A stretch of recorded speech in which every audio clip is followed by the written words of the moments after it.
आज हम बात करेंगे vehicle licence plate detection and extraction using colour based approach. यानी हम कलर बेस्ड अप्रोच को यूज़ करके इसी व्हीकल यानी इस कार के नंबर प्लेट को हम एक्सट्रैक्ट करते हैं। कैसे करते हैं, पहले हम इस कोड को देखते हैं, बाद में हम इसको जुपिटर नोटबुक में रन करते हैं। तो ये दो libraries import CV2 import NumPy NP, ये दो लाइब्रेरीज हमने इंपोर्ट की है। इसके बाद हमने बिल्कुल यही ओरिजिनल इमेज रीड किया है। अब चूंकि हम कलर बेस ऑब्जेक्ट डिटेक्शन पे काम करते हैं, यानी जो नंबर प्लेट है इसको हम कलर बेस पे डिटेक्ट करते हैं। यानी यहाँ पर हम येलो कलर को डिटेक्ट करते हैं। तो यहाँ पर हमने वही इमेज को HSV में कन्वर्ट किया है। जैसे कि हमको पता है कि हम जब कलर बेस एक्सट्रैक्शन या डिटेक्शन करते हैं, सेगमेंटेशन करते हैं, तो हम HSV कलर को प्रीफर करते हैं। यहाँ पर मैंने दो एरेज लिए हैं, ये लोअर बाउंड और ये अपर बाउंड। ये एरेज हम एज रेंज लेते हैं, यानी इन दो एरेज के दरमियान जो यहाँ पर हमने इन रेंज फंक्शन यूज किया है, यानी लोअर बाउंड अपर बाउंड, यानी इस HSV इमेज के अंदर वो पिक्सल वैल्यूज जो इस रेंज के अंदर आते हैं, इस रेंज के दरमियान में आते हैं, इसको हम लेते हैं।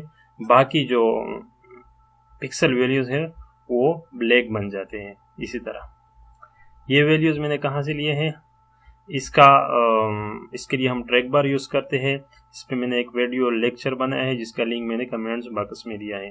फिर जब हम ये रेंज वैल्यूज यूज करते हैं तो इसके बाद हम यही CV2.bitwiseEnd फंक्शन को यूज करते हैं। क्यों यूज करते हैं, ये CV2.inRange जो इमेज हमें देता है वो बाइनरी फॉर्म में होता है, यानी वो ब्लैक एंड वाइट होता है। मगर यहाँ पर हम इमेज को वही HSV फॉर्म में चाहते हैं, तो कलर बेस, यानी कि यहाँ पर जो ये रेड कलर है, ये व्हीकल के जो लाइट है, तो इसके लिए हमने ये फंक्शन यूज किया है bitwiseEnd फंक्शन। इसका क्या काम है कि ये हमारे पास वही ओरिजिनल इमेज है, भी हमने उस ओरिजिनल इमेज की कॉपी ली है, यानी यही वही ओरिजिनल इमेज को हमने यहाँ पर लिया है, दो बार लिया है। तो यहाँ पर हम क्या करते हैं, मास्क इक्वल टू मास्क, यानी ये हमने मास्क वेरिएबल लिया है, इसी मास्क के बराबर किया है। अब इसका क्या काम है, इस फंक्शन का, इसका ये काम है कि इस मास्क इमेज के जो पिक्सल्स है, जो नॉन जीरो पिक्सल्स है, उसको इस इमेज के साथ कंपेयर करते हैं, और वही पिक्सल्स जो इस इमेज के अंदर भी है और इस इमेज के अंदर भी है, इसको इसमें स्टोर करते हैं। बाकी इस इमेज का जो हिस्सा है उसको as a black background show करते हैं। तो इसके लिए हम CV2.bitwiseEnd को यूज करते हैं, और इसका रिजल्ट हमारे पास हमने RES यानी रिजल्ट वेरिएबल में हमने सेव किया है। इसके बाद फिर दोबारा इसी इमेज को हम ग्रे फॉर्म में कन्वर्ट करते हैं, क्योंकि अब हमने थ्रेशोल्डिंग और दूसरे फंक्शन यूज करने हैं। ये हमने थ्रेशोल्डिंग फंक्शन यूज किया है, थ्रेशोल्ड वैल्यू को हमने 127 लिया है। इसके बाद हमने इसी थ्रेश इमेज को इसी वेरिएबल में सेव किया है। फिर हमने कंटूर फंक्शन यूज किया है, इसके जरिए हम कंटूर फाइंड करते हैं, यानी जितने भी शेप्स होते हैं, फोरग्राउंड शेप्स ये वाले, इसको हम इस फंक्शन के जरिए हम डिटेक्ट करते हैं। इसकी जो पैरामीटर है इसकी डिटेल में हम नहीं जाते, इस पे हम अलग से एक वीडियो बनाएंगे। यहाँ पर एक ही चीज है जो अहम है, ये जब हम कंटोर्स को ड्रा करते हैं, जितने भी कंटोर्स है, इसने जितने भी कंटोर फाइंड किए हैं इसको हमने ड्रा करने हैं, और इसका जो ये वाला पैरामीटर है थिकनेस वाला, इसको आप जस्ट -1 लिख ले, या थिकनेस इक्वल टू cv2.fill आप जो भी लिख ले, या थिकनेस इक्वल टू cv2.fill और जस्ट -1 लिख ले। इसका एक फायदा है, अगर हम ये ना करें तो हमारे पास ये कंटोर फिल फॉर्म में नहीं होंगे, फिल फॉर्म में नहीं होंगे। ये इसके जरिए हमने इस ये जो नंबर पैलेट एरिया है इसको हमने फिल किया है। अगर इसको हम यूज ना करें, आप प्रैक्टिस कर ले, तो फिर आप इजीली इस एरिया को फिर नेक्स्ट जो हम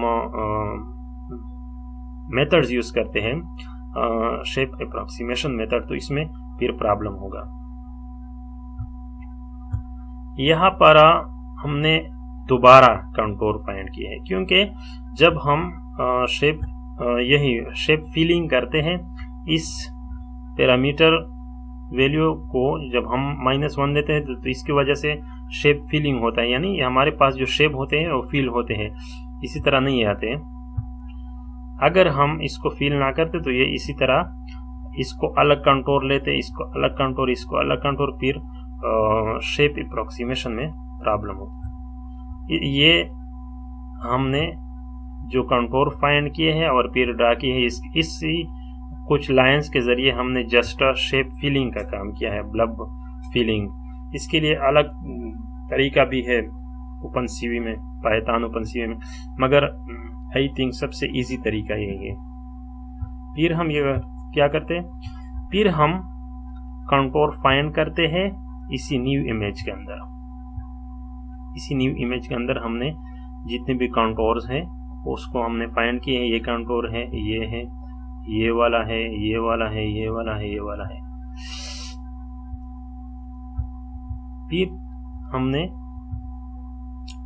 एक लूप चलाया है, यानी जितने भी कंटोर्स है इस पे हमने cv2.approx_polydp, ये एक फंक्शन है, ये शेप अप्रोक्सीमेशन करता है, यानी जितने भी शेप्स हैं उसको अप्रोक्सीमेट करते हैं कि ये शेप रेक्टेंगुलर शेप है, ये ट्रायंगल शेप है, ये सर्कुलर शेप है, ये स्क्वायर शेप है। तो ये शेप अप्रोक्सीमेशन करता है। इस फंक्शन पे भी हम डिटेल में नहीं जाते, इस पे भी हम वीडियो करेंगे अलग सी। तो फिर हम कंटोर ड्रा करते हैं। कंटोर ड्रा करने के बाद चूंकि हमारा जो काम है वो सिर्फ रेक्टेंगुलर शेप के साथ है, यानी नंबर पैलेट का जो शेप होता है वो रेक्टेंगुलर शेप का होता है, और हमारा काम है कि हम नंबर पैलेट को जस्ट एक्सट्रैक्ट करते हैं।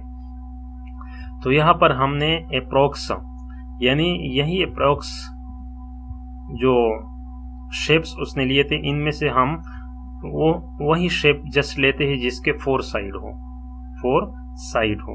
तो अब ये भी हो सकता है कि एक दूसरा शेप हो जो कि 4 साइड का हो मगर वो स्क्वायर शेप का हो। तो इसके लिए हम बॉन्डिंग रैप के जरिए हम इसके जो कॉर्नर वैल्यूज है इसको सेव करते हैं।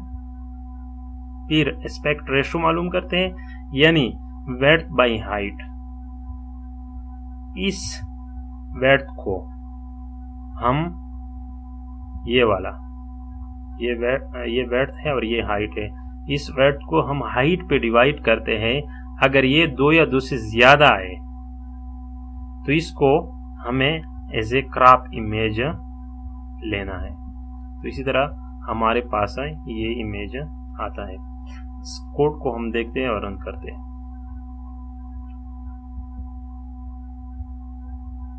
रन ऑल, ये हमारे पास ओरिजिनल इमेज है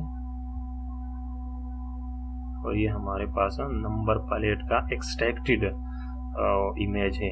अब हम नेक्स्ट जो सेकंड वीडियो हम इस पे करेंगे कि अब हम इन कैरेक्टर्स को किसी तरह टेक्स्ट फॉर्म में ला सकते हैं ताकि इसको हम मशीन रीडेबल बनाएं।